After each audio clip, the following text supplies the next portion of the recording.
अस्सलाम वालेकुम my dear students.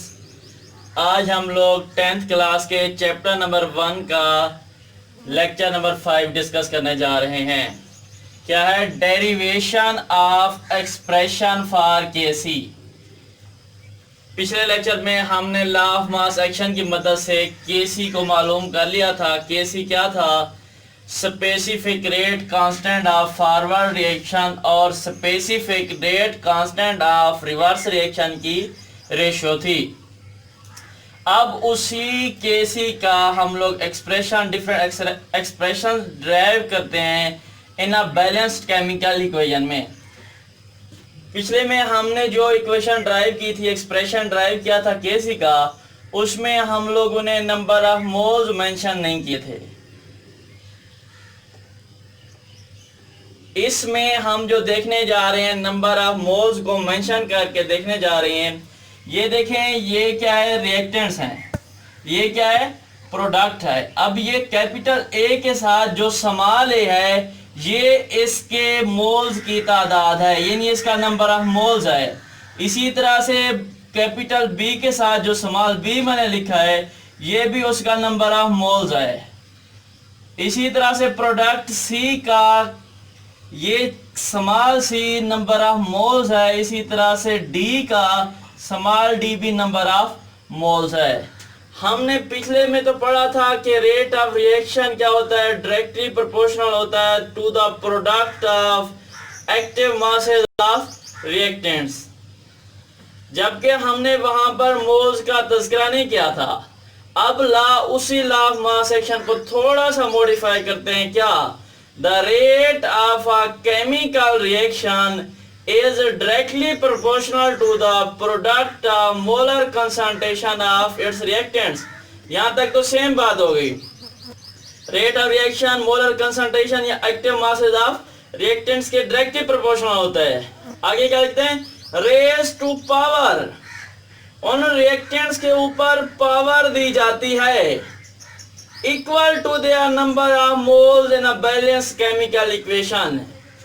यानी जो नंबर ऑफ मोल्स होते हैं वो उन रिएक्टेंट्स की पावर बन जाते हैं एक बैलेंस्ड केमिकल इक्वेशन में। यही मैंने रिएक्शन लिखा है। इसी को देखते हैं। रेट ऑफ फॉरवर्ड रिएक्शन किसके बराबर है? आप लोगों को यहां ही बता दिया, rate of reaction is directly proportional to the product of molar concentration of reactants raise to power equal to their number of moles. Number of moles क्या है? ए और बी है। ये क्या है? फॉरवर्ड रिएक्शन है। अब रिएक्टेंट्स क्या है? ए हैं, ए और बी। ये ए और बी की मैंने मोलर कंसंट्रेशन लिख दी, और ये उनके मैंने नंबर ऑफ मोल्स लिख दिए। सॉरी, ये जो बी है ना, ये ब्रैकेट से बाहर आएगा, यहाँ पर आएगा, ब्रैकेट के अंदर नहीं आएगा। मोलर कंसंट्रेशन की पावर है। अब आर एफ किसके इक्वल होगा? जब हम प्रोपोर्शनली साइन ऑफ प्रोपोर्शनलिटी को रिमूव करते हैं तो उसकी जगह पर एक साइन ऑफ इक्वालिटी लगाते हैं, दूसरा प्रोपोर्शनली कांस्टेंट लगाते हैं। यहाँ पर हमने प्रोपोर्शनली कांस्टेंट क्या लगाया? Specific rate constant for a forward reaction, A into B. ये क्या हो गया? फॉरवर्ड रिएक्शन का रेट हो गया। सिमिलर इसी तरह से अगर हम रेट ऑफ रिवर्स रिएक्शन देखें तो यहाँ पर रिवर्स रिएक्शन क्या है? C into C plus D into D, C plus D into D. ये ए और बी में कन्वर्ट हो रहा है। तो यहाँ पर रिएक्टेंट्स क्या है? सी और D with their mole C and D. तो रेट ऑफ रिवर्स रिएक्शन क्या होगा?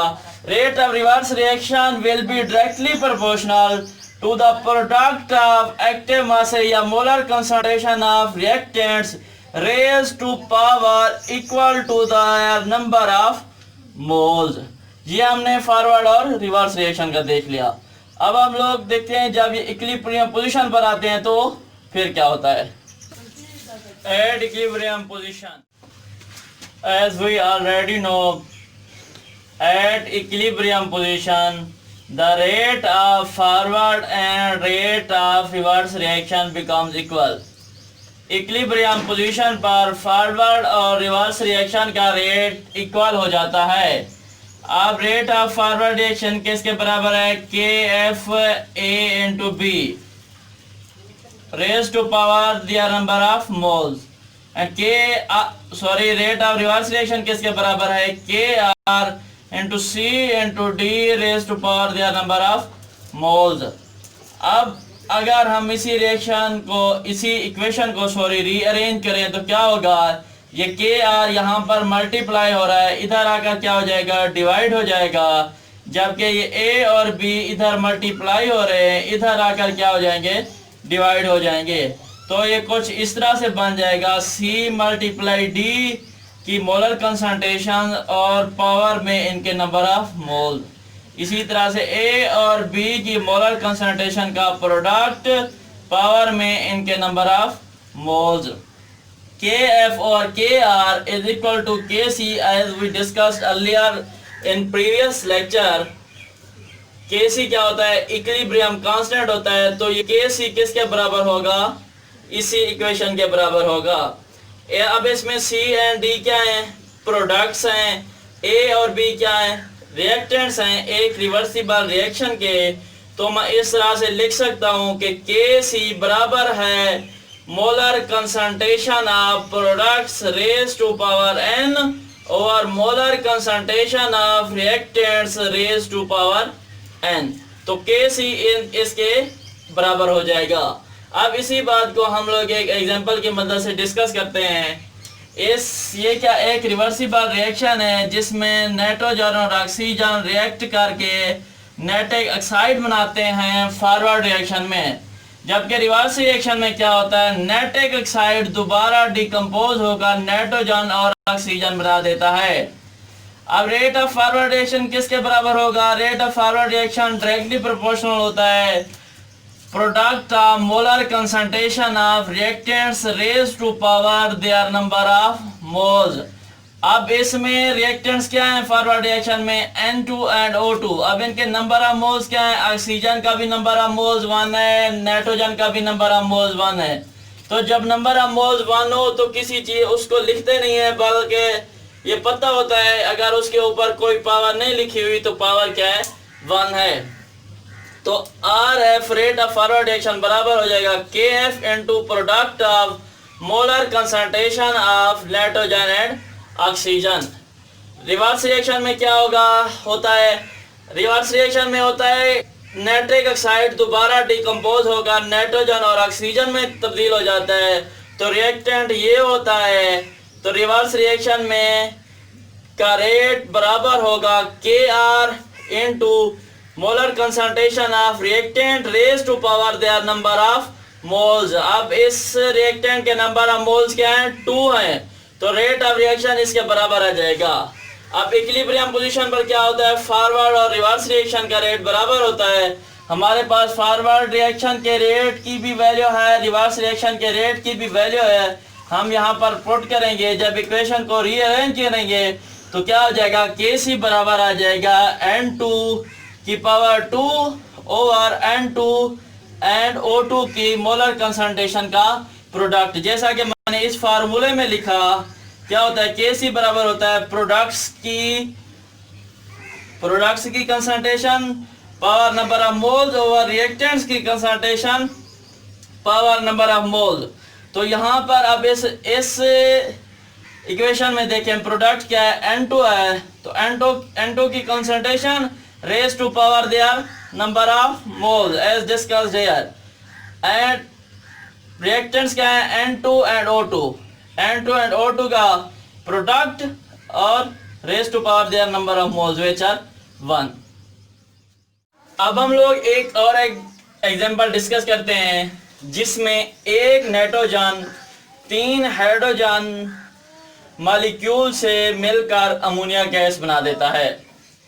अब इसमें फॉरवर्ड रिएक्शन में तो यही होता है कि नाइट्रोजन और ऑक्सीजन मिलकर अमोनिया बना देते हैं। जबकि रिवर्स रिएक्शन में क्या होता है?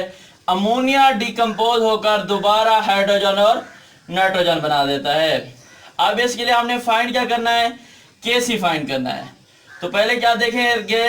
Rate of forward reaction. Rate of forward reaction किसके बराबर होता है? रेट ऑफ फॉरवर्ड रिएक्शन बराबर होता है specific rate constant of forward reaction और product of molar concentration of reactant molecule raise to power equal to their number of moles. अब इसमें हाइड्रोजन के नंबर ऑफ मोल्स कितने हैं? 3 हैं। नाइट्रोजन के नंबर ऑफ मोल्स कितने हैं? 1 है। तो हमने ये लिख दिया। ये इसका क्या हो गया? रेट ऑफ फॉरवर्ड रिएक्शन हो गया। अब रेट ऑफ रिवर्स रिएक्शन क्या होगा? रिवर्स रिएक्शन में क्या होता है? Na3 रिएक्टेंट होता है। इस वजह से जो रेट ऑफ रिवर्स रिएक्शन होगा वो बराबर होगा specific rate constant of reverse reaction और reactant molecules raise to power their number of moles. यहाँ तो इक्विलिब्रियम पे क्या होगा? रेट ऑफ फॉरवर्ड और रेट ऑफ रिवर्स रिएक्शन बराबर हो जाएगा। फॉरवर्ड और रिवर्स रिएक्शन के रेट की वैल्यूज पुट करेंगे तो हमारे पास ये वैल्यू आ जानी है। ये था एक लॉजिकल मेथड जिसके जरिए से हम लोग केसी एक्सप्रेशन को फाइंड करते हैं। अब अगर शॉर्टकट देखें तो क्या होता है? मैंने आपको पहले भी बताया केसी बराबर होता है प्रोडक्ट्स की molar concentration raise to power their number of mole over reactants की molar concentration raise to power their number of mole. तो इस वजह से इस फार्मूले को यूज करते हुए हम लोग डायरेक्ट केसी की वैल्यू निकाल सकते हैं। अब प्रोडक्ट्स क्या हैं? Na3 है। Na3 की पावर कितना है? नंबर ऑफ मोल्स यानी कि कितना है? 2। तो हमने क्या लिख दिया? 2। अब नीचे क्या है? रिएक्टेंट्स हैं। कौन कौन से हैं? N2 है और H2 है। यही दोनों को हमने लिख दिया। H2 के नंबर ऑफ मोल्स कितने हैं? 3 हैं। तो हमने ये लिख दिया। इंशाल्लाह अपनी नेक्स्ट वीडियो में हम लोग केसी के बारे में मजीद डिस्कस करते हैं। तब के लिए अल्लाह हाफिज। I wish you best of luck.